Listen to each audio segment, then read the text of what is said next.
everyone to this webinar. I hope you'll find it interesting. I'm Kieran Walsh from the International Labour Organization.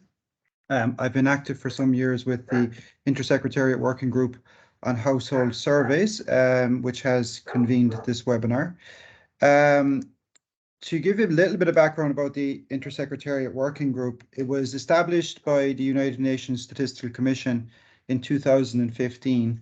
It is under the aegis of the United Nations Statistics Division, and the purpose, which I am essentially reading off the website, is to foster improvement in the scope and quality of social and economic statistics as delivered through national, regional, and international household survey programs, including through increased coordination and cooperation at all levels. So you can tell that we have an extremely wide scope of work potentially. Essentially, it's the production of information from household surveys with the idea to improve coordination and cooperation. Now, in the last 7 years, I would say the work of the Intersecretariat Working Group has evolved somewhat. But has touched on many areas. It's touched on the area of standard setting. It's touched on many areas of methodology. It's touched on topics like metadata and various other small area estimation. The list goes on. But I would say the work really accelerated, like in many areas of statistics, in the early times of the pandemic effects in 2020, when household surveys became infinitely more challenging all of a sudden in many settings. And with that in mind, today's topic is of huge relevance, okay? Because one of the impacts we all witnessed was that mode became incredibly important. Now, it's not to say that mode wasn't already important as a topic, but the mode of data collection became incredibly important because essentially face-to-face surveys, which were still the predominant method of interviewing for the majority of surveys throughout the world, became, well, difficult to proceed with, it's fair to say. So with that in mind, and with the accumulated experiences of trying to deal with mode-related challenges of the last 2 years, it has been decided to put together this webinar, drawing together experiences and expertise from some excellent presenters. So I'm sure we're all looking forward to hearing more.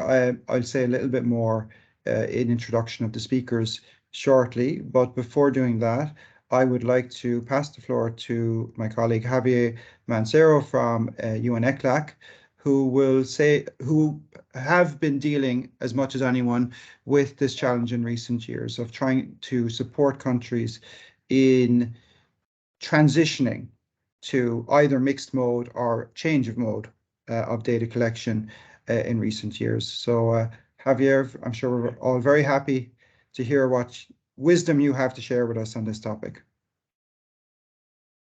Thank you very much, Kieran. Well, I am pleased to greet you and welcome you to this seminar on behalf of the Statistics Division of the Economic Commission for Latin America and the Caribbean, and together with Kieran Walsh from ILO and also the Intersecretariat Working Group on Household Surveys. More than 2 years ago, as the COVID-19 pandemic limited the collection of statistics and the implementation of face-to-face household surveys, many national statistical offices found that telephone interviewing could be an alternative to collect the required information and allow the continuity of statistical production. In the Latin American and Caribbean region, the Statistics Division of ECLAC was very active in trying to support countries to address this new challenge. And until that moment, most NSOs had not used telephone interviewing before, at least not for the most important surveys. Phone interviewing was made possible thanks mostly to the use of rotating samples in most household surveys in the region, because telephone numbers were available for the households in the sample that had already been visited. But of course, not for the new households in the sample for the upcoming months of collection. So one of the first advices that was published by ECLAC in April 2020 was to stop panel rotation and use a sample comprised by households from previous visits as a way to keep the probabilistic selection of the sample during this exceptional period. A second set of recommendations had to do with detecting selection bias due to the change in collection mode and apply a procedure to correct the bias. In cases where a probability sample from a previous period was used, it was recommended to use either propensity score adjustment or two-stage calibration method. And if it was not possible, then to apply a multi-level regression and post-stratification method to provide the necessary data for evidence-based public policies. At the end of 2020, after several months of conducting household surveys by telephone, face-to-face surveys started to be gradually resumed. At that point, we considered that it was important to assess the possibility of continuing the use of mixed mode surveys in the future.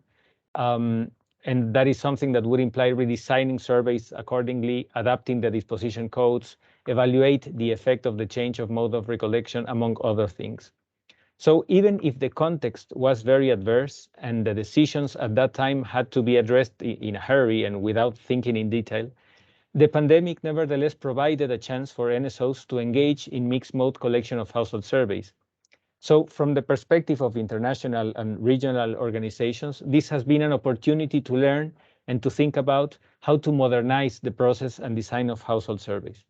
We are pleased with the way in which this theme has fostered collaboration at the international level for the exchange of experiences and mutual learning, in particular with the Intersecretariat Working Group on Household Surveys and its members. For example, we jointly organized a seminar on assessing the mode effect on official statistics at the end of 2020. In 2021, we collaborated with the World Bank in a training on telephone surveys for Latin America and the Caribbean region. And a few months ago, we organized a seminar on the effects of the pandemic in household surveys, and we have contributed in drafting the guidance note on assessing and minimizing the impact of a crisis on survey quality, prepared by the Intersecretariat Working Group, among other initiatives. So, of course, all of these collaborative initiatives would not make sense if it were not for the remarkable effort of national statistical offices to innovate in data collection methods, even in adverse circumstances. I am pleased to have this new opportunity to take the conversation on mixed mode surveys a step further, building on a new broader publication that has thought about these questions in greater detail, as well as learning about the experience of Uruguay and its innovations with the household survey. We hope that this instance will contribute to motivate statistical offices around the world to look for ways in which mixed modes of data collection could be useful to achieve a more complete, more timely, and eventually lower cost information from household surveys. So thank you very much, and I pass the floor back to Kieran. Thank you very much, Javier. So we do have an excellent set of speakers and presentations today. So as Javier has said, a lot of us, I think, look to the future and think that mixed mode should be a large part of that future. It is one thing to note that during the pandemic, because of the challenges of face-to-face interviewing, we tried to move entirely to telephone interviewing in many cases. But as Javier said, that move cannot be taken for granted. There are so many challenges to doing it. And that's why one of the more sustainable potential options, which is already in use in many countries, is that you have mixed mode, which can quite often take the form of face-to-face interviewing for one round of data collection, whereby you make the connection, you collect contact information, and then you follow up with telephone or web interviewing or some combination, right? So this is I think, speaking from the ILO perspective, but possibly also from the ECLAC perspective, this is one of the future options we see. So again, the point being that, we can't just think of individual modes. The mixing of the modes is potentially a solution. And with that in mind, our first presentation is being made by the authors of an excellent book on the topic. It's called Mixed Mode Official Surveys Design and Analysis. We are very lucky to have the three authors, I believe 3 authors. No, maybe only 2. All three. All 3 of you are here? Excellent. All three of you are here with us today. To introduce them, they are Annemieke Louten. I'm going to apologize in advance if my pronunciation is not good. Annemieke Louten, Barry Schouten, and Jan van der Brakel. I hope I've gotten those reasonably okay. They are the authors of the book I just mentioned, which is an excellent resource, I would say, and I would recommend people to get it and review it. Barry Schouten is the Senior Methodologist and Coordinator for Research into Primary Data Collection at Statistics Netherlands, and he is a professor at Utrecht University. So Barry, you're very welcome. We're very lucky to have you. Annemieke Louten is a Senior Methodologist at Statistics Netherlands also, with a specialty in data collection methodology.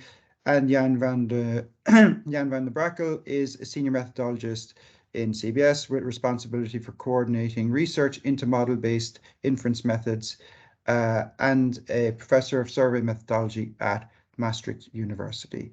So we are very lucky to have you all, and we look forward to your presentation. I would just ask that you can put any questions you have for the presenters in the chat or raise your hand, but we'll take questions at the end of the presentation. So over to you, whoever wishes to begin. Thank you. Thank you, Kieran. Yeah, I will start on behalf of the authors of the book. So thanks a lot for inviting us. We're really honored that you give us the opportunity to talk a bit about our experiences. It's over right here, it's afternoon in the Netherlands. It's very, very rainy. It's just very, very bad weather.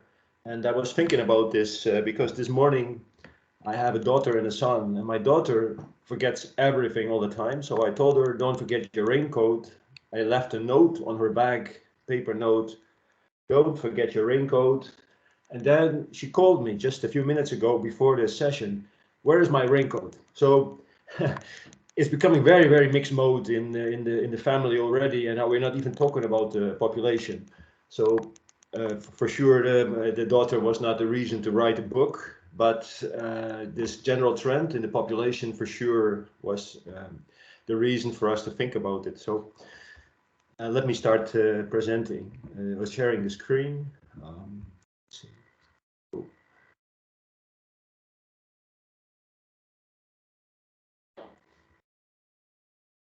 Is this okay?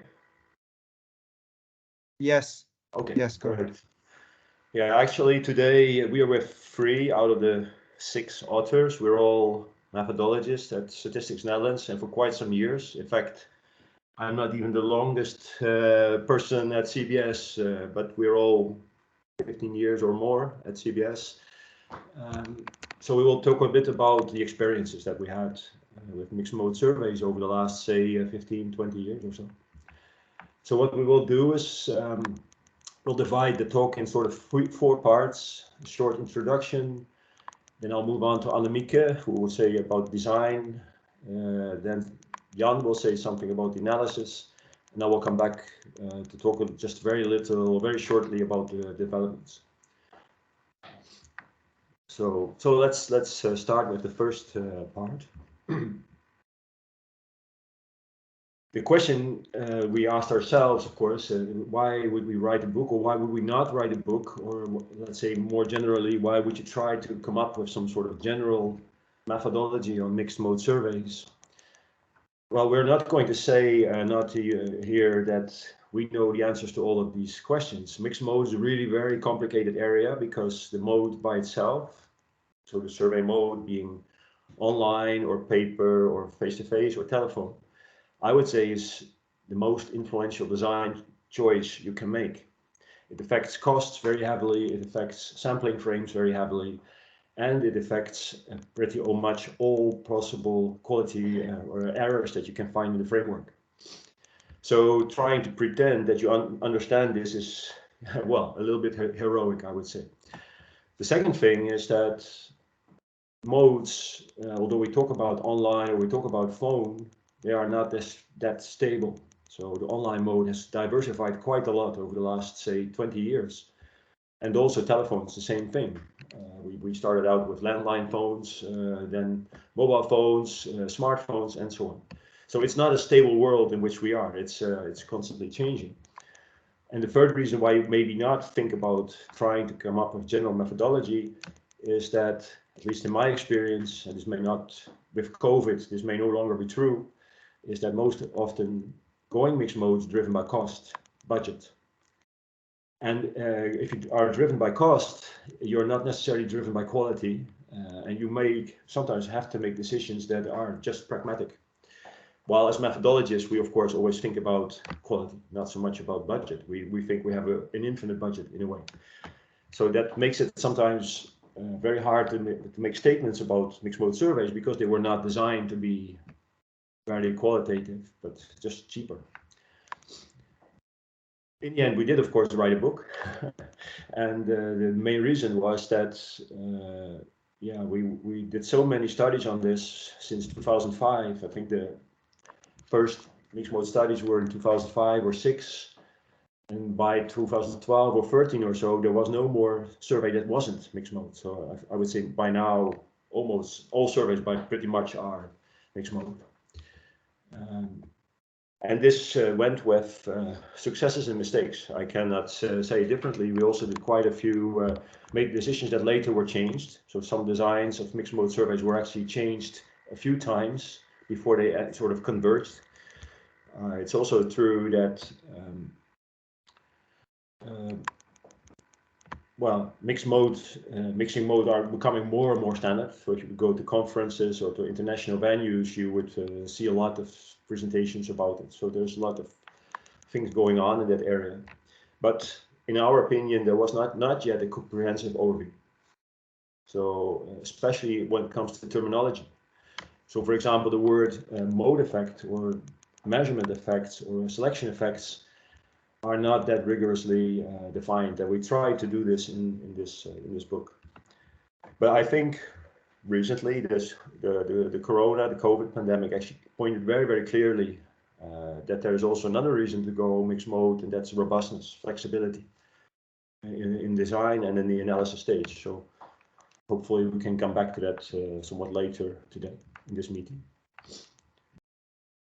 And just a few words about mode effects before we go to Annemieke. Mode effects are sort of like what we would say a container term. So they can mean many things, but there are as many mode effects as there are errors, as there are survey statistics, and as there are estimators. So one estimator, one survey statistic already gives multiple effects, right? So you have to be very clear what you mean by it. So in the elaboration that we will at least try to distinguish selection from measurement, the two main arms in survey errors. But it's important to realize that the term mode effect doesn't exist unless you start to specify very clearly, this is what I want to estimate, this is how I do it, this is my target population, and this is how I use my mixed mode design.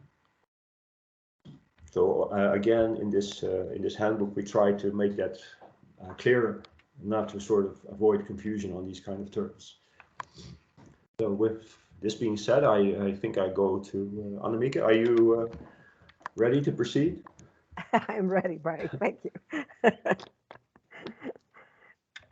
And still in the possession of my voice, luckily, after a week of coughing, but I hope it will keep for a couple of minutes. I'm going to talk about the design of mixed mode surveys, and I'm forced, because I only have a couple of minutes, to just choose some capital selector, because this topic alone could fill an entire session, I think.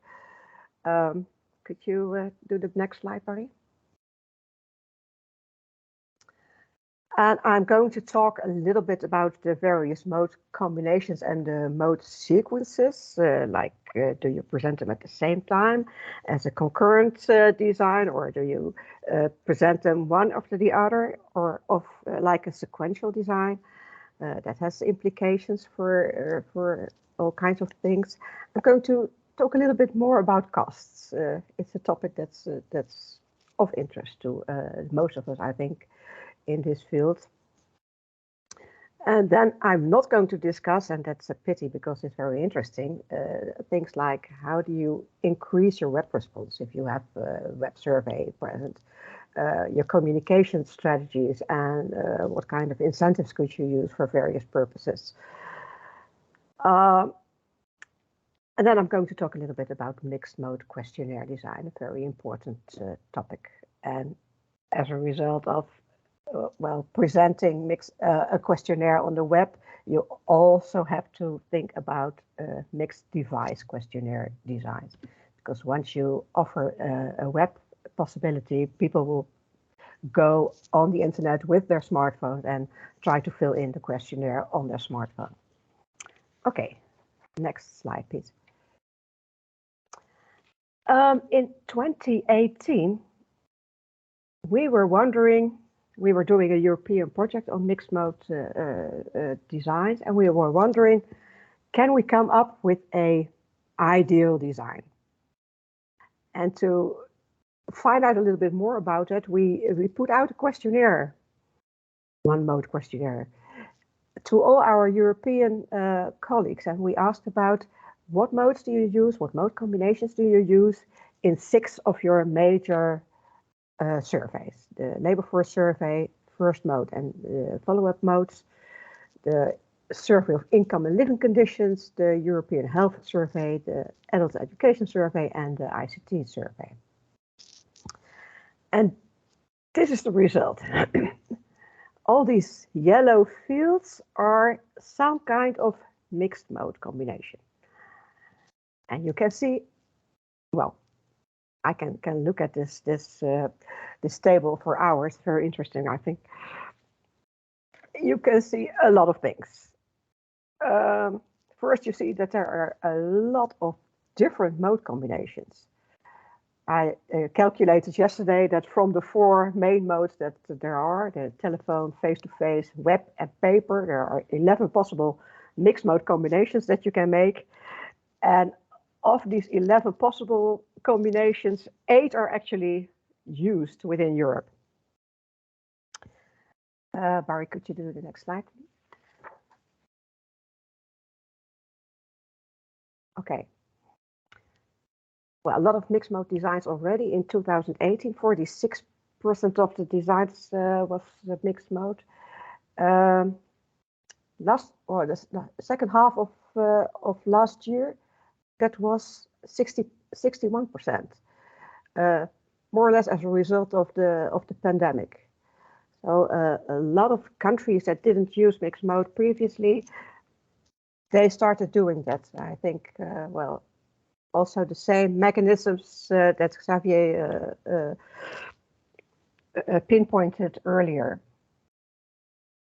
And what we see is that there are differences in the mode combinations over the surveys.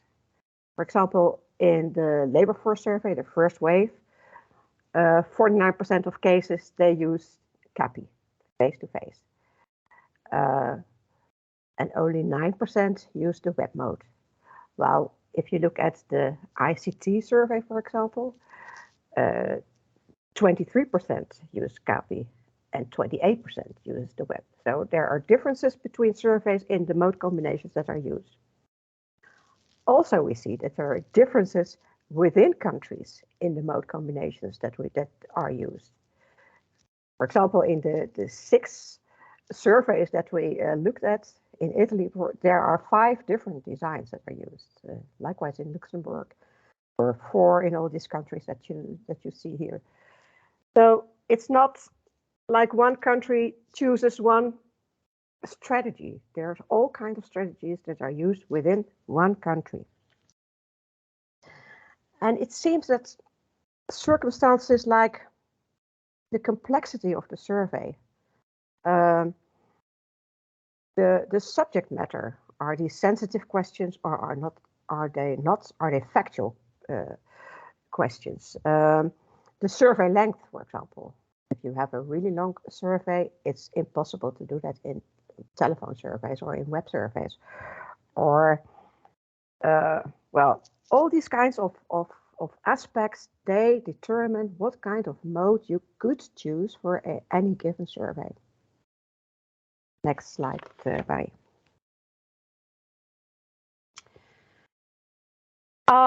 In the theoretical literature on modes and mode sequence, there's a lot of discussion going on.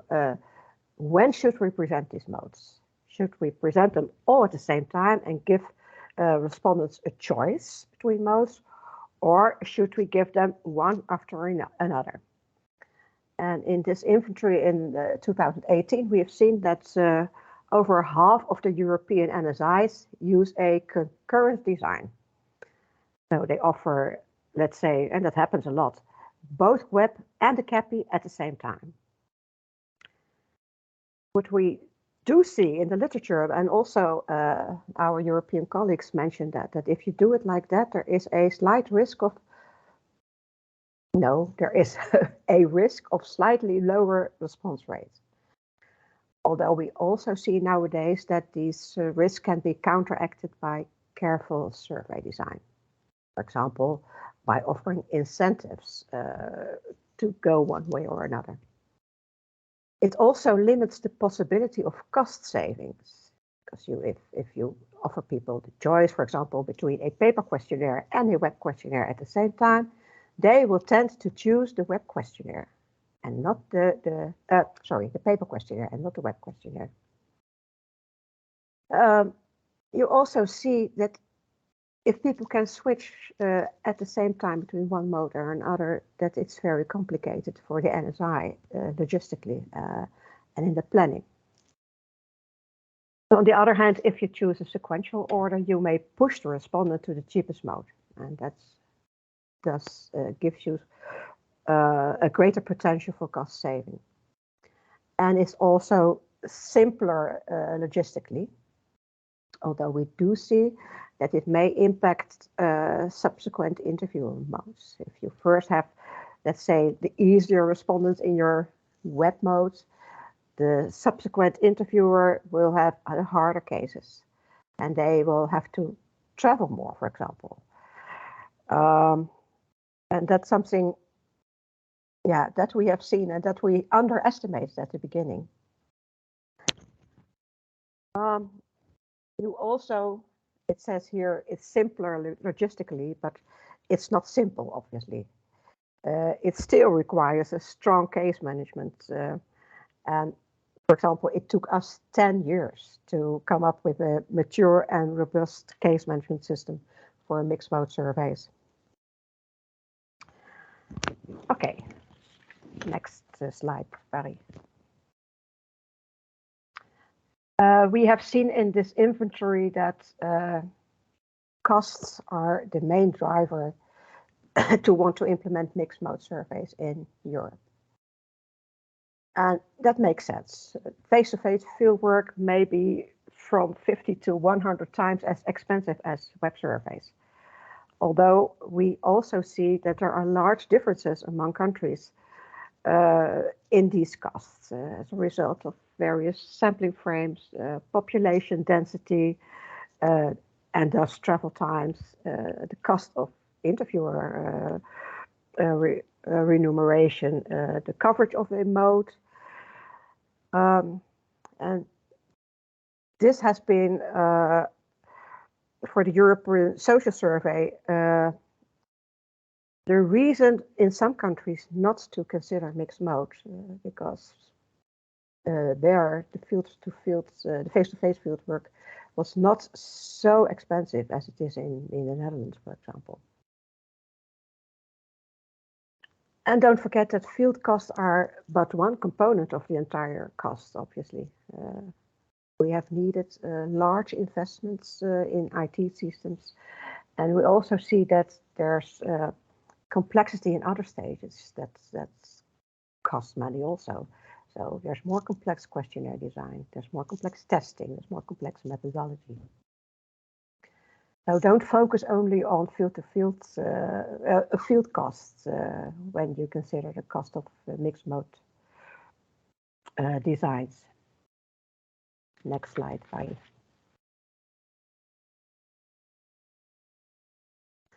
The next topic is mixed mode questionnaire design. You can see that mode impacts the way that respondents understand the question to an enormous degree. And that has to do with whether or not there is an interviewer present, whether questions are heard or read, what the visual presentation is of questions. But we also find out more and more that mixed mode questionnaire design can be an important tool in preventing or reducing these mode-specific measurement effects. There has been some discussion in the literature on how to do that. Should we make each questionnaire, each mode, as similar as possible, which is called the unified method of mode presenting, or should we optimize each questionnaire within each mode? We have found in practice that it's far easier to focus on minimizing the differences between the modes and thus choose for a unified mode design.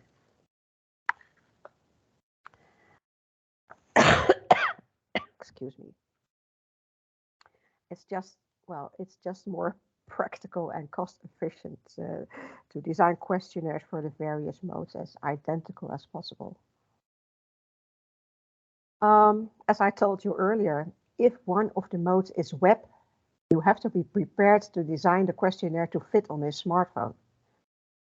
In the book, we describe a list of criteria to determine if your questionnaire could fit on a smartphone, which has to do with the length of the question, the number of answering categories, whether or not there is a grid answering frame, well, all kinds of things, how much introduction there is in a questionnaire, all these kinds of things.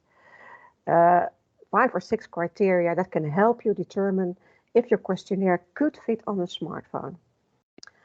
And my final words perhaps here are, consider, if you're going mixed mode, to redesign your entire questionnaire to be optimal to the new situation, and not just adapt and tweak the old questionnaire to the new situation, because that will likely bring you into problems. So consider redesigning your entire questionnaire and have the smartphone in view when you do that. And that was my last slide, and I'll give over to Jan. Yes, thank you. Barry, do you mind if I share my own screen? Because I need a laser pointer, so I'll try to. Yeah, that's fine with me. I'll stop sharing for a while. Okay. Can you see my screen now? Not yet, but that's strange.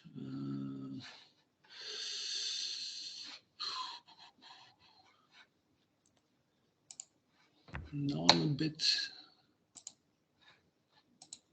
confused. Let's try it again. Data. Data.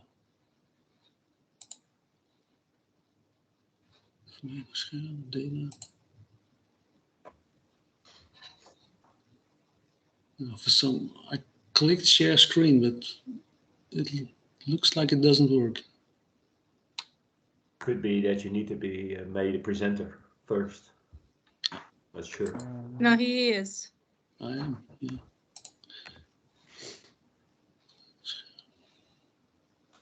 I guess I should choose complete screen to share. Yeah, click on it to say share. And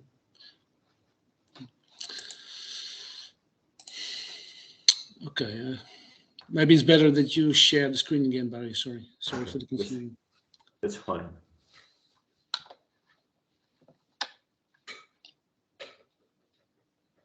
So we're back on the screen. This is okay? Yeah, I can see that. No, I don't see it. This is very strange. I only see black screen, Barry. Are you the only one seeing a black screen? No, the slides are on. strange enough, not for me. Do you see me changing sheets now? If I'm doing No. this? No. Yeah. I only see a black screen now. I wonder if you should disconnect and reconnect to the call, whether that would make any difference. Okay.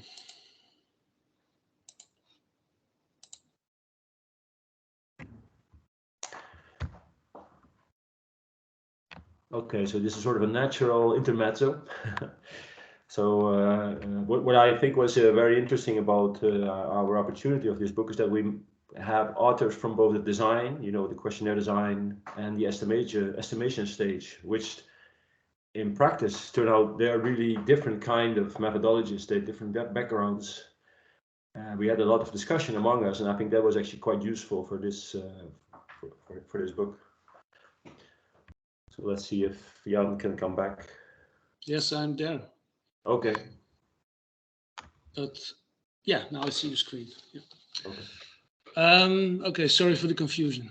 In the book we devoted 3 chapters that are based on, related to analysis for mixed mode survey designs. One chapter is talking about statistical methods that facilitate a smooth transition to a mixed mode design. A second chapter is devoted to interview designs with the purpose to disentangle mode effects and to adjust for mode effects. And finally, we have a chapter that talks about inference methods developed for mixed mode data analysis. Can you go to the next slide, please? So, starting with the first chapter, methods that facilitate a smooth implementation of a mixed mode survey. National Statistical Offices generally conduct repeated surveys, and the value of this is that this results in long-standing uninterrupted time series that describe the evolution of all kinds of target parameters of interest over time. Now, implementing a mixed mode survey requires changes in the questionnaire design and changes in the fieldwork strategy and the data collection methods. And this typically has all kinds of systematic effects on the outcomes of a survey, which is here briefly called discontinuities. And in the figure, you see an example of our Dutch crime victimization survey. The survey, in the figure, you see the mean number of offenses committed against the Dutch population per 100 inhabitants. And until 2004, this survey was completely based on face-to-face interviewing.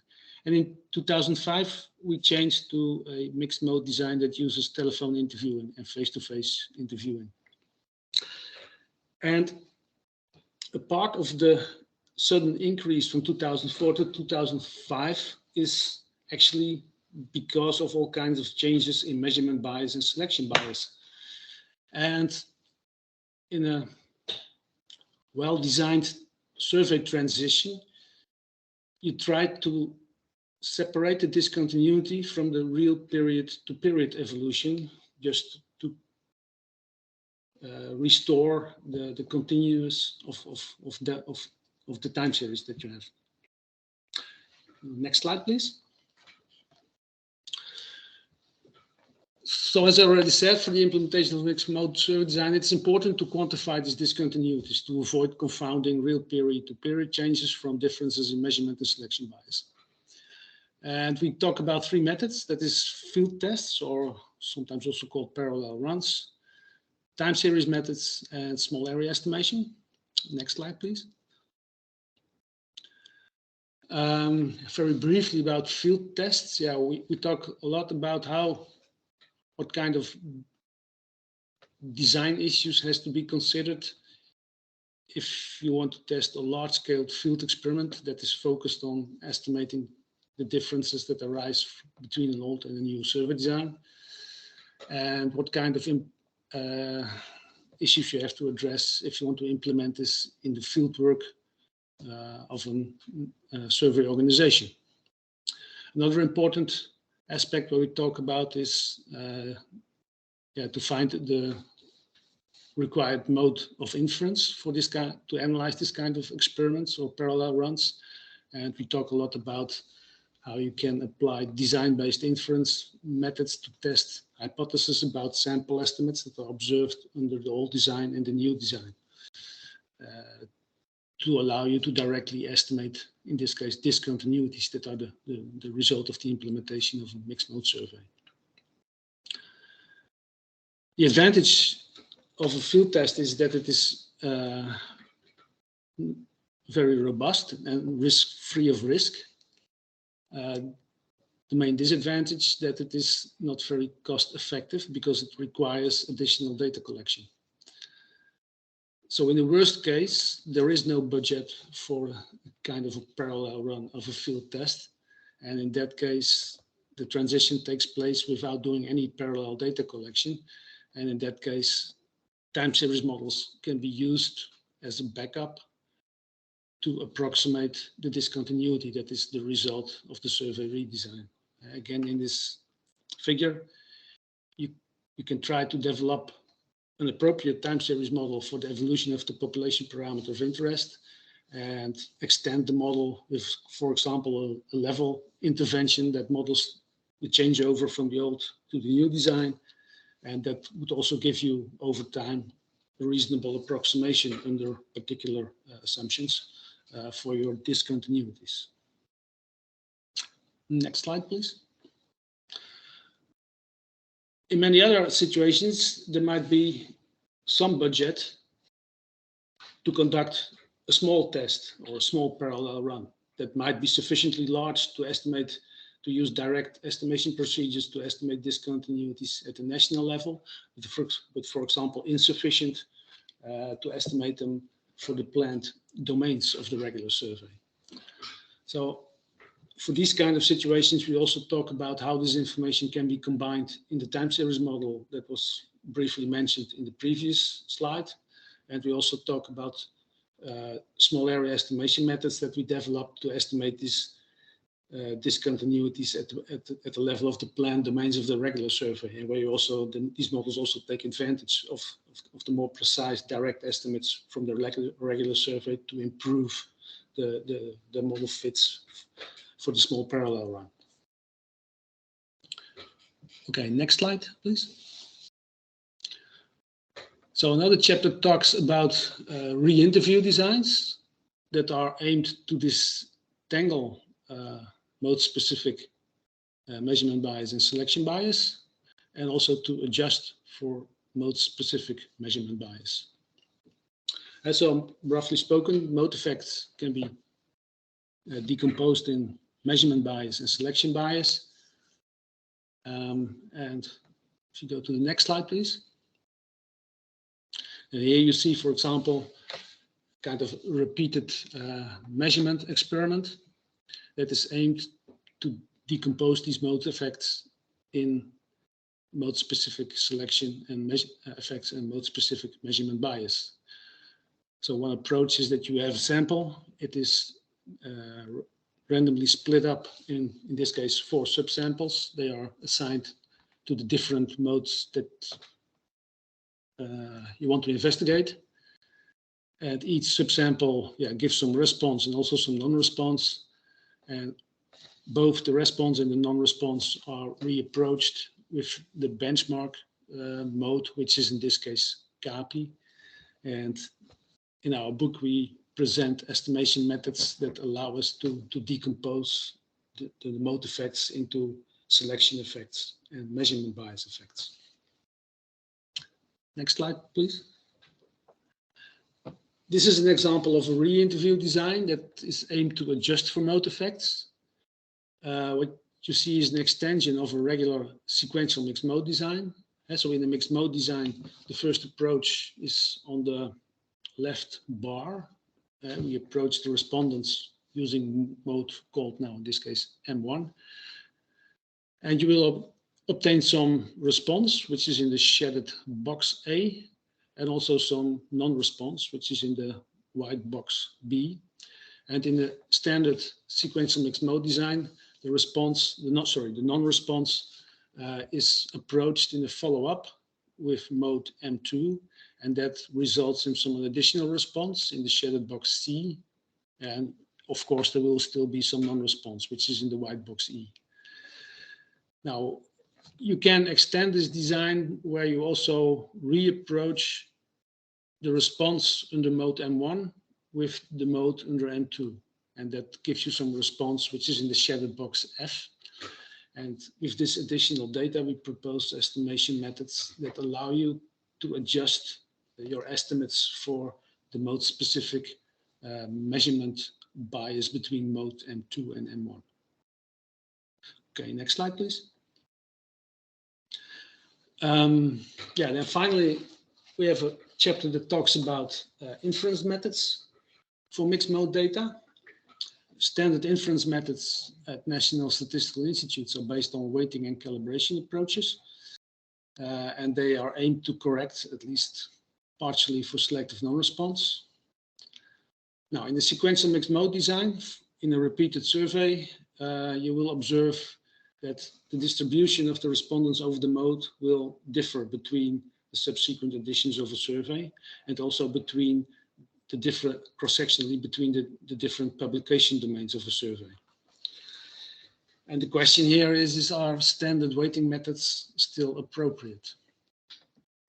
Next slide, please. So to accommodate for specific, for mode-specific measurement bias, we review the literature in this chapter that presents correction methods to do this. And we also present a weighting procedure that attempt to balance the mode distributions between the subsequent editions of a survey in order to keep the measurement bias constant, such that at least period to period changes remain unbiased, and also the differences between domains cross-sectionally remain unbiased. Next slide. Next slide. I tried to incorporated an example where we illustrate why mixed mode designs are more robust for example, the COVID pandemic. And as an example, I took an example from the Dutch Health Survey. The Dutch Health Survey is based on a sequential mixed mode design that starts with web interviewing with a follow-up, non-response follow-up that is based on face-to-face interviewing. And yeah, obviously during the lockdown, there was no face-to-face interviewing possible in 2020 and 21. Now, what we did in this kind, and now please look at the figure. In black, you see for daily smoking, the quarterly estimates that are based on the full response from a period starting in, I can't see it because the bar is it starts in 2014, 17? Anyway, until the end of 2020. And in black, you see the direct annual quarterly estimates that are based on the full response, web interviewing and CAPI. Now, what we did is we recalculated this series using the web respondents only, and we combined the blue and the black series in the bivariate time series model. And that allows us to make, for the second quarter of 2020, where you see that the full response is missing due to the lockdown, this time series models allows us to make a more precise nowcast, or a better nowcast for what we would observe under the full response that was based if CAPI was also possible during that lockdown. For example, if we only had face-to-face interviewing, there was no figure available in 2020. If we just use the web response, then we would publish the blue figure, and that would indicate a huge drop in smoking behavior for the second quarter. But with the time series model, we use the relation between the full response and the web response only, and the model allows us to use the difference between both series observed in the past and the estimate that is based on the web interviewing for the lockdown period only, to produce a more reliable, under specific assumptions, a more reliable estimate for in this case, smoking behavior. And we did this kind of things for the key variables for the health survey and also for our labor force survey. Okay, that's next slide, please. And that was actually what I wanted to present. So I think the floor goes back to Barry. Sorry, Yes. we are running a bit out of time. We're a bit, out of schedule. So please wrap up. You're right, and it's the topic we should also just discuss, not have it this one-way direction. So let me see, where am I? Yeah. So yeah, I could spend quite a bit of time about the future of this mixed mode surveys, but let me say just one thing that I think it's really a moving target that we look at. So modes change all the time. The coverage of modes change. Also the preferences that respondents have to modes, they change. So in order to accommodate that, it's actually a continuous research and exploration what's going on. And I think COVID has demonstrated that, for sure, we are vulnerable if we have only one or maybe a few modes. And we need a basic understanding of what's going on all the time. Even so, if what Jan was just showing a few minutes ago, we make assumptions if we do it like that, and we need to understand these kind of assumptions before we go into these new kinds of statistics. So let me not go through all of these specific topics, but then end here. So we're 3 of the 6 authors. I'm listing the email addresses, and this is, please contact us if you have questions. That's what this meeting is for as well. I think there's not enough time to discuss everything or to answer every question maybe, so don't hesitate to send us questions. So then I think I will just stop here. Yeah, thank you very much, Barry and colleagues. I think what's clear already is presenting your experiences, we could turn that into easily a week-long course. So it's such an intricate and detailed topic. There are so many things to take care of. I mean, as Anmika said at the start, even the case management system, which somehow is often overlooked, is an incredibly complicated thing to get right. It takes a lot of time when you're dealing with multiple modes. But okay, I will say no more than that because we have fairly limited time, and I want to need to move to our next presenter. Our next presenter is Juan Pablo Ferreira. He is the Director of the Division for Standardization, Research and Projects of the National Institute of Statistics in Uruguay. And he's going to talk to us about the experiences in recent years with survey collection mode in Uruguay. Juan, you're very welcome, and we look forward to hearing from you. Hello, everyone. Let me see if I can share my screen.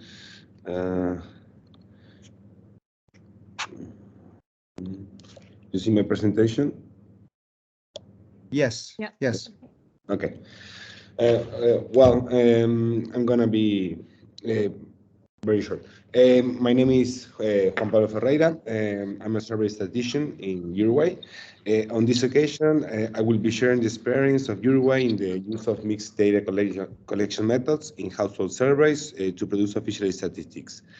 In the case of Uruguay, the implementation of mixed method was a product of the COVID-19 pandemic. And before talking about the new household surveys that use mixed mode methods of data collection, a bit of history is necessary to understand how this came to be. So the continuous household surveys began in '68. It was a monthly multi-purpose surveys that collect information on many characteristics of households and people. It was a cross-sectional survey, that is, the households participate only once. The surveys produce the official indicators such as those related of labor force market, for example, employment and unemployment rates, incomes of households and people, poverty rates, and other indicators such as education, health, and others. Until 2019, the sampling frame used to select the sample is the last census of dwellings of households and people, which was carried out in 2011. Unfortunately, the sampling frames only contain information regarding where the dwelling are located. For example, it does not contain phone numbers. Due to the information contained in the sample frame and the tradition of data collection, the interviews were conducted in person using electronic devices such as smartphones. Due to the cost of face-to-face interviews and the available budget, the sample size was too small to produce quality estimate for key indicators such as unemployment rate. So why we use CAPI? Well, as I have already said, CAPI was used basically for 3 reasons. The first one, sample frame without information to conduct the interview remotely. High expected non-response rate compared to CAPI. If we use sampling techniques like, I don't know, random digital sampling, where the response rate in Uruguay are approximately 5%. And the last reason, and not least more important than the others, a lot of fear of change. The cost of personal surveys, we already know the advantage of CAPI in terms of response rates and other things, as well as how expensive they are. Among several factors that affect the final cost, we can briefly list the interview length, traveling costs, sample clustering, the sample design, a number of necessary attempts in order to obtain household response. So then we have the impact of COVID-19 on data collection and the impossibility of using the CAPI method due to the quarantine measure to continue to provide essential estimates such as related to labor force maker. The world official statistics continue until the pandemic COVID-19 began. As with many aspects of life, the production of official statistics has to adapt to the new reality, such as quarantine and avoid contact between people. So we have to implementation of the CARI methods, simplifies and reduce, we have to need some adaptation to our traditional surveys. So we have to implementation of the CATI method, simplifies and reduce traditional questionnaire, and creation of a new sampling frame with contact information, such, for example, the telephone number, and powerful covariables X to model the no-response mechanisms because we expect a high no-response rate, which results in a potential bias on the estimates.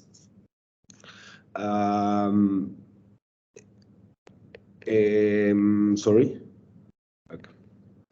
So the first action we took was to change the sample design, which became a two-phase design, also called double sampling. The first phase sample, also called the master frame, was the effective sample of the continuous household survey previous COVID-19, which contained the household's contact number obtained in the interview.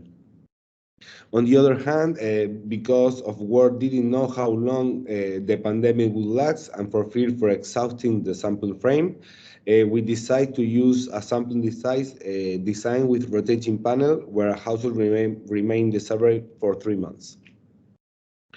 The necessary implementation to continue estimate the key indicators of the survey has to implement quickly. More precisely, we did it in a month. So it wasn't the ideal work. For example, we didn't use a call center and instead used interviews to work from home. We use different strategies to achieve household participation. For example, phone calls at different time, sending text message, WhatsApp communication, electronic agenda in order to respect the schedule defined by the household to be interviewed. And finally, although there is no positive correlation between the magnitude of the bias and the non-response rate, the response rate was approximately 80%, which is a good sign and is a high compared to the response rate obtained in the rest of the world. The no response in our survey, we already know that the no response tends to introduce bias on the estimates. So actually information is rarely available for no responders. So adjustment for no response is usually simple. Although in this case, a more complex model were used due to the amount of information, actual information available from the first phase sample. Therefore, the propensity to respond were estimated using random forest. And finally, and not more important, we found no statistically significant difference in the number of response per item compared to face-to-face data collection for the same household. So in this graph, you can see that the propensity to respond depends of variables such as income, education, education level, age, was the 3 or 4 more important variables to predict the propensity response of the households. So with these emergency households, we learn a lot. So if the conditions are met, such as a sampling frame or a representative sample with telephone numbers for the households, including data collection can be carried out using CATI. Finally, and perhaps most important, that data collection using CATI is much cheaper compared to CAPI. That's already know. The cost of 5 CATI is in Uruguay. This is for Uruguay. The cost of 5 CATI is equivalent to 1 CAPI. With this such a change that we have to make in the pandemic, when the normality returns, we redesigned our survey, our lower first surveys, and using the same budget. So historical, our household survey provides imprecise estimates, that is with large margin of error for the main labor market indicators. Regardless of the sample design or estimated method chosen, the precision of the estimate depends on the sample size. The larger the sample size, more precise estimate we get. And like I already said, because our budget stayed the same and we have the possibility in the pandemic to implement a large pilot survey to test the collection through CATI and rotation sample design. So for the new labor force survey, we introduced a mixed mode data collection, another being methodology change. The monthly sample size is quadrupled, which results in a reduce of the margin of error in comparison to the traditional survey previous the pandemic. And now the monthly sample is composed of 6 panels or rotation groups. And the household remained the survey for 6 consecutive months. The collection method, now we have 2 types of households in the survey. The first one we call the birth households that are in the first month of participation. For the birth household, we use a CAPI for collect the data 100%. And then we call a subsequent household that are between their 2nd and 6th month participation in the survey. And for this kind of household, we use only CATI for collect the data.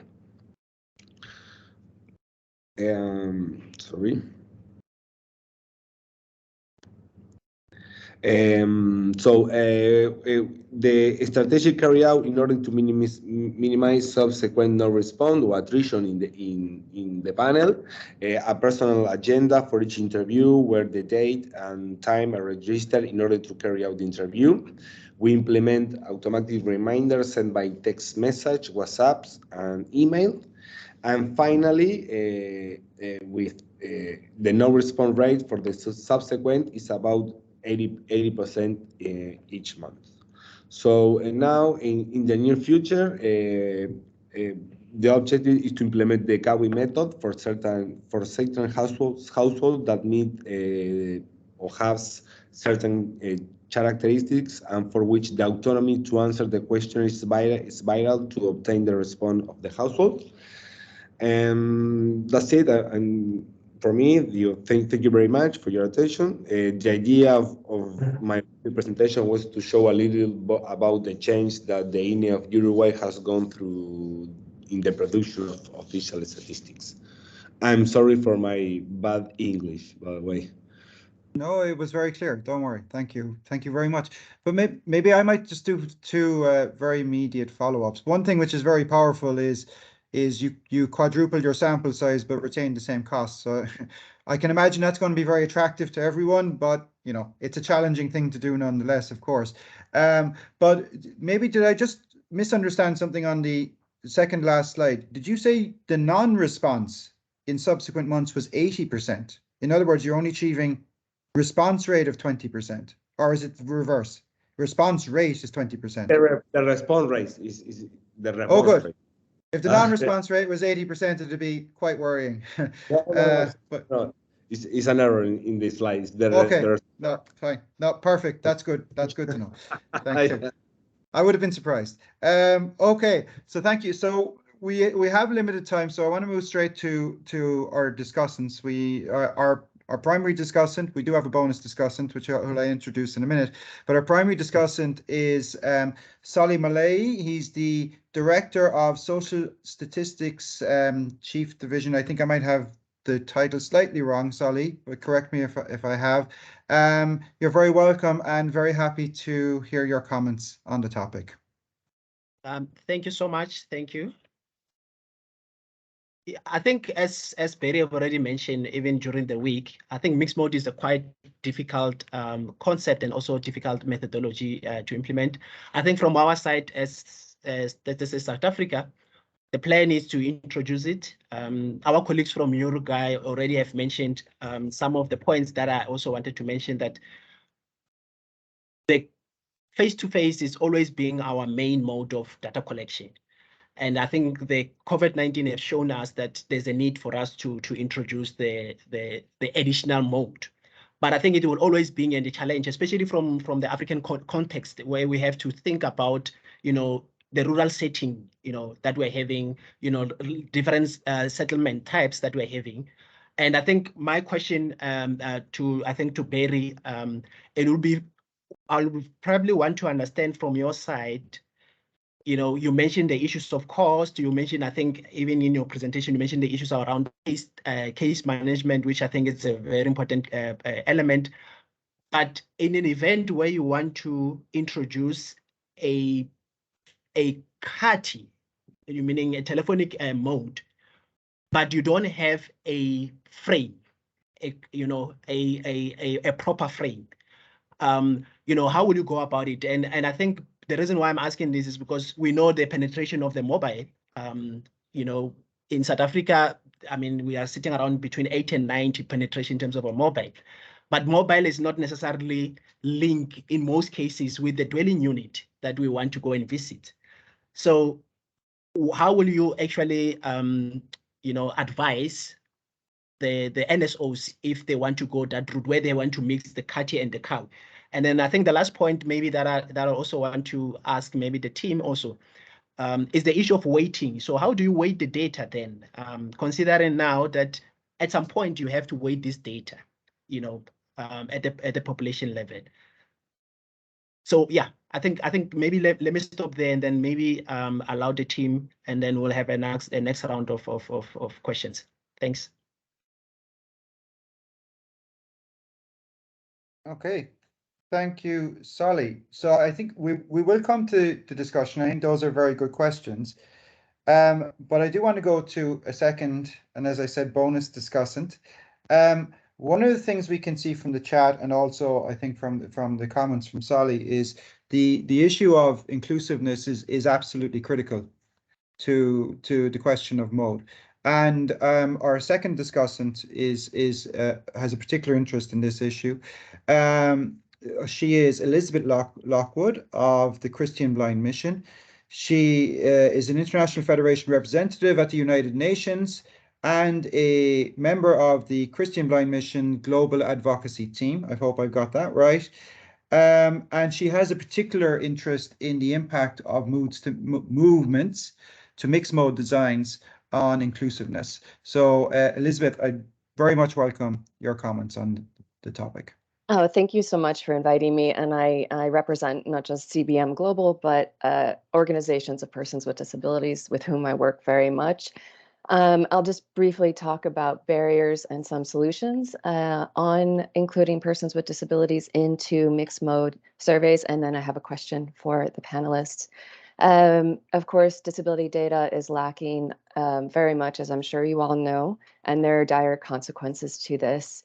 And although it's increased the use of mixed mode surveys since the pandemic, we still find many barriers. First, the accessibility of survey design is often a problem, whether it be Braille, National Sign Language, Easy Read, or other forms. Second, enumerators are often not trained on disability awareness, and this is quite a barrier in collecting data on disability. And enumerators can be trained, persons with disabilities can be trained themselves, which is a great solution to this, not only training to others. Third, there's quite a bit of stigma around the term disability in different countries. In fact, some countries even today, if there's a member with a disability, they are hidden away. And so if you are conducting a phone survey, you really won't know that there is a person with a disability in that household. So not using the word disability is important. Rather use functional limitations, which is used in the Washington group questions, for example. It's a nice solution. Fourth, sample bias can occur because not everybody has access to phone and internet, which someone mentioned in the chat box.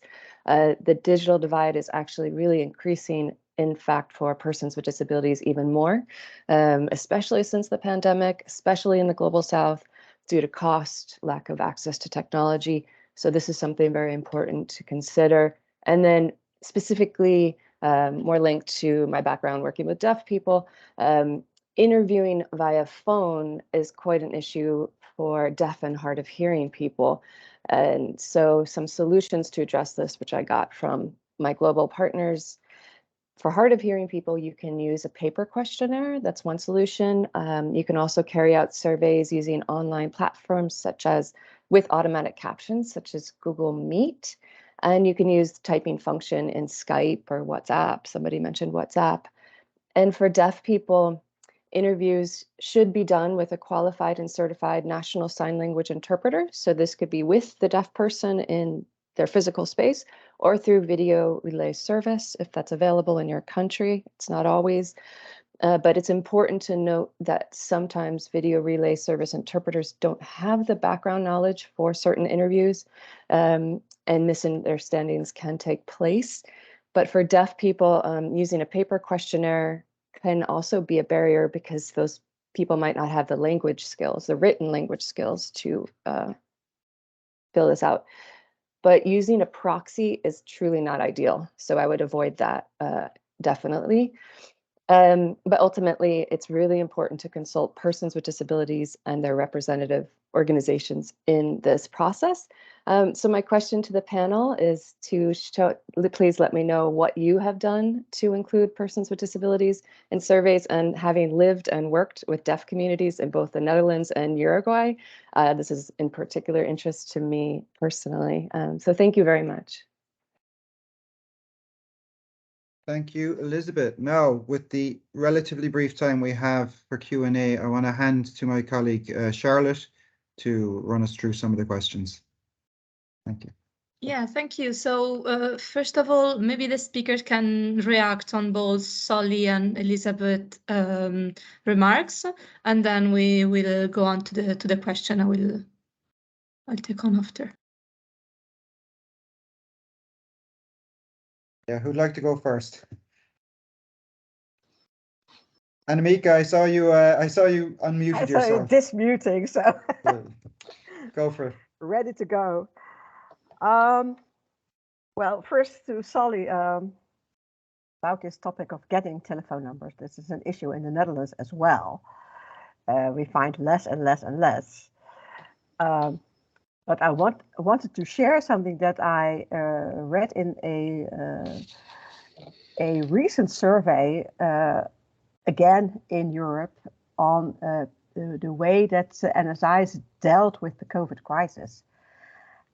And I read that there were a number of countries where legislation was adapted to give NSIs the opportunity to make use of telephone numbers that are available in all kinds of other public services, like the tax office and stuff like that. And that's something that we have thought about for many years, because we do know that the tax office has these telephone numbers, but we can't use them. It's, well, what wouldn't we give to have that opportunity and to have the legislation change in our country as well? But that will take a lot of lobbying, and that not every country will be susceptible for that kind of solution. But you have to be creative, I think, and we have to start lobbying to have that kind of opportunities being offered to us as well. That is accepted in the Scandinavian countries, but it would raise a world civil war in Germany, for example. I know, but it's something that's a couple of NSIs just managed during the COVID period. So it's not the I'm not talking about the Scandinavian countries, because they all have a register of telephone numbers, but new countries getting to use these kinds of sources as well, these new sources. But there is some literature also on double sampling, you know, different sampling frames, one for phone numbers, one for dwellings. But typically to use them, you would probably like to know phone numbers for the respondents on face-to-face and addresses for those on the phone. And that probably, but it's not that straightforward, but that would probably be the way to go. But there is quite a bit of literature on this when it comes to random digit dialing versus phone number listings, numerations. I know that other countries, at least for rotating panel designs, they use the first contact round to collect telephone numbers for the follow-up waves. Yeah, it was done in Uruguay, essentially.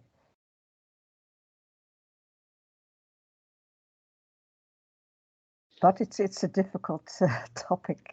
Yeah. How to get them. Yeah, but I think I like the suggestion by Jan to say the first maybe contact, you must go and collect the telephone numbers, so that you can link it back to your dwelling unit.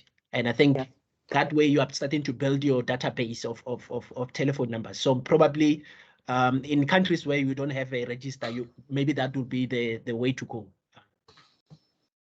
Thanks. And then perhaps in answer to Elizabeth, I do share your concerns about inclusiveness in the various modes.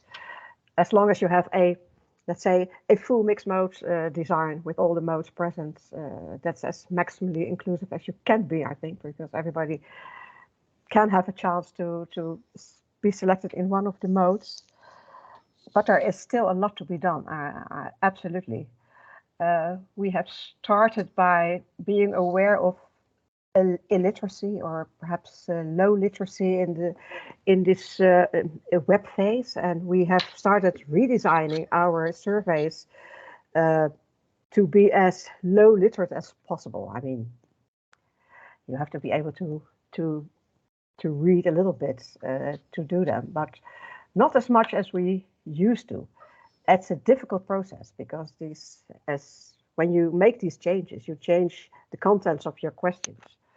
So you will probably see differences in your estimates as a result of your redesign of the questionnaire like this.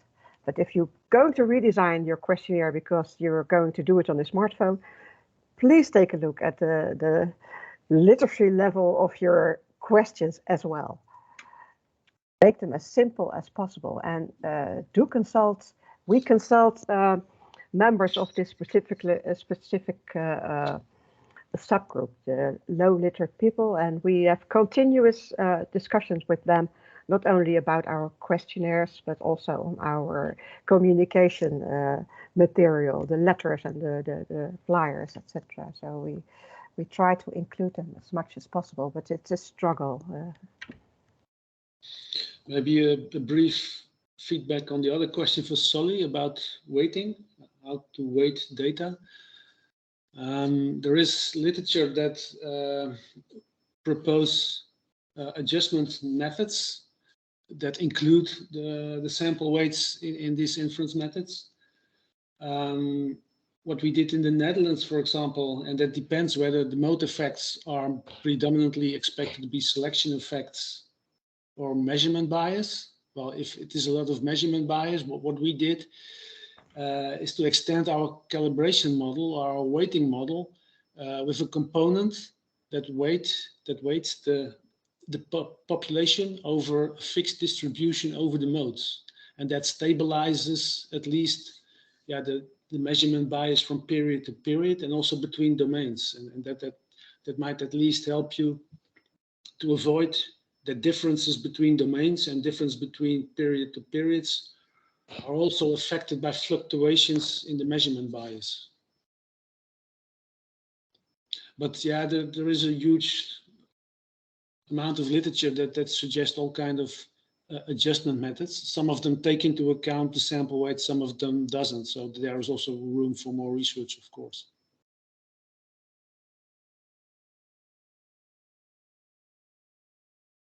Okay, thank you. So yeah, we're terribly running out of time. So very quickly, there are some questions, especially about the bias selection, the selection bias, sorry, for harder to reach population, and how to deal with sampling weight when using mixed modes. So if you can briefly comment on the bias and on the weights, please, I think, yeah, and then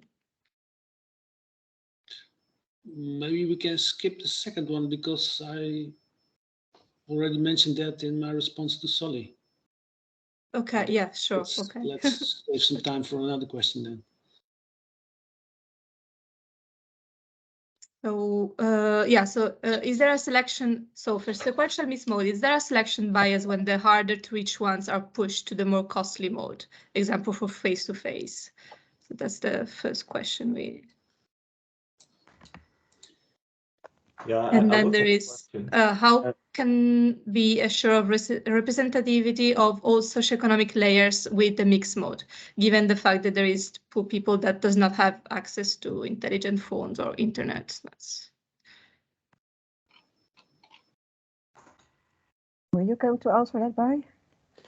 Well, I was trying to say that selection bias relative to what, right? So we need first to think of what is the original comparison that we make. So selection bias to the true population value. So any design will have selection bias for sure. So you could wonder, is the selection bias increasing, or is the selection bias relative to, let's say, a full face-to-face design? That are all different kind of questions, let's say. But what I think is, at least what we've seen, that the face-to-face mode for us is sort of like a buffer mode. It picks up those cases that don't go online. They need a little bit of push, and they're definitely different from those that are not online. So if what Jan also showed, if you lose the copy mode, for sure the statistics drop in a certain direction. So if that is going in the right direction, I would say yes. So I would say there's a selection bias in the right direction. Yeah. Okay, thank you. So I will be collecting the question in the chat if there are any others, and I mean, if people want to stay a few minutes more, we're going to close, and you can still, I mean, send to me the questions, and I will revert to the authors. Or if you want to contact directly the authors, they give their emails. So we'll just pass to Kieran for the closing remarks. Yeah. Thank you, Charlotte, and thank you, colleagues. I'm sure it was all very thought-provoking for everyone. I just want to reflect a little bit on our ILO experience in closing, much of which has been captured in some form in what we've heard in the last hour and a half. We did a review of the impacts on data collection for labour force surveys in early 2021. We got data from 110 countries. And so we captured what the baseline situation was. And what we just found was that at the start of the pandemic, I think it was about 50% of all the countries who had responded were using remote modes of data collection. So Kati, Kawi, and Kati and Kawi, essentially. Of the remaining countries, about half introduced mixed mode, introduced telephone interviewing in particular during the pandemic, but about half of those were reverting to face-to-face interviewing immediately afterwards as soon as they could. And I think that the point is about sustainability. The pandemic circumstances were very exceptional, of course, right? So it was simply not an option to continue with face-to-face collection for a certain period of time. And that meant the introduction of remote modes had to be done in a very pressurized, short timeline, without the ability to test in the way that we normally would like to, and so on and so forth. And many of the countries have discovered that, you know, that it wasn't sustainable in the way it was done. So I think that the big question for me that I'm left with is the sustainability in those settings where they don't have regular data collection, for example. They maybe don't have a very good sampling frame in the first place, or at least not an up-to-date sampling frame. And I think, I mean, the answer is there is no easy answer. Countries that have very regular data collection, like a quarterly labour force survey as an example, have a clear, distinct advantage over those who are just doing periodic surveys once every 5 years and so on. Because as Juan explained in Uruguay, and as happened in many other countries, you're able to use as a sampling frame a recent completed survey effectively, right, for which you had contact details, and it was fairly up to date. And we might say, okay, wasn't perfect. It wasn't the perfect way to introduce Kati, or even the perfect way to introduce mixed mode, but it was an option that maintained a probabilistic sampling base and a fairly high level of coverage. But there is another group of countries who do not have regular data collection, and therefore won't be doing panel surveys necessarily, for which I think there is this question mark. How can we deal with that situation where effectively one visit is likely to be the general mode, or repeated visits if you don't make contact, this kind of thing. So I think, you know, mixed mode for me, I believe that where we're going to have repeated data collections over time, I believe it is definitely the way countries should be looking. Right, collect information by face-to-face first, and then look for remote modes afterwards. But that in itself is a big investment. There are many challenges to doing it, as we've heard today. But I come back to this other case where countries with infrequent surveys, how do we get the best use of different modes for them? Or are they basically always going to have to use face-to-face in the absence of sampling frames with telephone numbers on them and so on? So I don't want it to sound like a negative note, but I think there is a lot that can be gained from different modes of data collection. But I do also wonder, as an international community, how we support for all the cases that are out there. But Barry, I'm happy to leave the final word to you. Well, in Europe alone, there are something like 30 countries, and they're all doing their own surveys, and they all have their own case management systems. They have their own way of doing things, and that to me has always been a very peculiar situation. That these countries that look so much like each other still do very different things. I would say in the even more international context that we are here, I think it would be very good if we learn a lot from each other all the time. You know, if one country goes like this, maybe is a little bit different, but still similar enough to another country to learn from that. So that's idealistic, I realize, but I think we should be better at exchanging experiences. Yeah. I fully agree. I fully agree. And on that note, so if people do have questions, I mean, you have ways to contact the authors and the organizers, and let's see how we can follow up and build further on this. So thank you to everyone, and I hope you have a good rest of the day, wherever you are. Thank you. Thank you. Goodbye. Goodbye. Thank you. Yeah, the Bye. recording and the material will be shared. So it will be shared on the Intersecretariat Working Group website, which I posted the address in the chat, and I will also circulate the email just when the material will be available, so participants would know. And yeah, don't hesitate to reach out for any question. Okay, thank you. Bye. Bye.